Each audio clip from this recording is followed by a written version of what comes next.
Ya, Anbu pun tewas dengan sangat mengenaskan. Lalu Nandini pun datang untuk menyelidiki Ambu karena Ambu bersama dengan Manikam pada malam kematian Manikam, dan ia sangat terkejut karena Ambu sudah tak bernyawa lagi.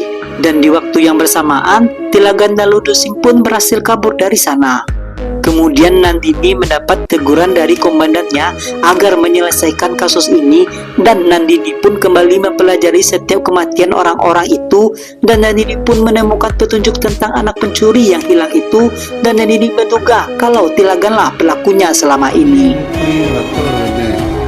ಕಿಲ್ಲರೋಡ ಪೇಟನೆ ಕರ್ತವ್ಯ ಬರವೆಚ್ಚು ಕೊಲ್ರದ ಅಸ್ಕರ್ ಒಂದು ಕೇಸ್ ಸರ್ಗೈನ್ ಮಾಡೋದು ಮೇಡಮ್ ಕೂಡ foreign.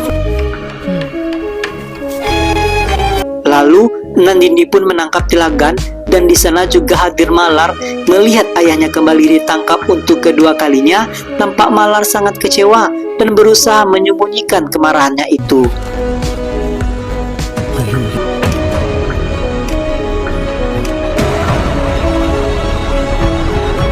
Setibanya di kantor, Nandini memeriksa Tilagan dan memeriksa sidik jarinya dan melaporkannya kepada hakim. Namun karena Nandini tidak memiliki bukti yang cukup, Nandini pun sempat dimarahi dan ia gagal menangkap Tilagan untuk hari itu. பரோல்ல வெளியில வந்தவரு 2 கொலை பண்ணிருக்காரு. எவிடன்ஸ் இல்லாமடா போலீஸ் உள்ள எனக்கு எதிராக சாட்சி சொல்லியிருக்காரு. இவர் 10ஆம் தேதி ஆனா போன 8ஆம் தேதியே அட்டாக் வந்துதான் இறந்தாரு. எப்படியோ பட் இவங்க கேஸ முடிக்கலான்னு பாக்குறாங்க. கண்டுபிடிச்சிட்டு அவங்க 2 பேரையும் Kemudian scene kembali pada masa lalu, di mana saat Tilagan baru berada dalam penjara, Tilagan telah mencoba melakukan upaya untuk kabur beberapa kali, namun ia selalu gagal. Dan teman-teman penjaranya mengingatkannya agar selalu berbuat baik, walau sebenarnya mereka tahu kalau Tilagan tidak bersalah. Dan setelah lepas dari penjaranya nanti, barulah mereka bisa membalas dendam. Dan hari-hari pun digunakan Tilagan untuk berlatih dan mempelajari pola-pola untuk membunuh terhadap 3 orang yang telah memfitnahnya. Mereka adalah Manikam, Anbu, dan sang komandan Nandini yang merupakan seorang perwira polisi bernama DSP. Dan sebelum Tilagan bebas, ia menghubungi seorang teman baiknya selama di penjara.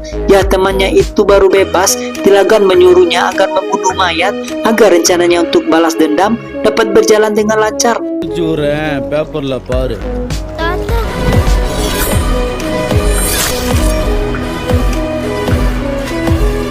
Kemudian scene beralih ke sekolahnya Malar. Ternyata Malar dikucilkan oleh teman-temannya karena ia telah berbohong selama ini kalau ayahnya tidak bekerja di luar negeri, akan tetapi ayahnya berada dalam sebuah tahanan.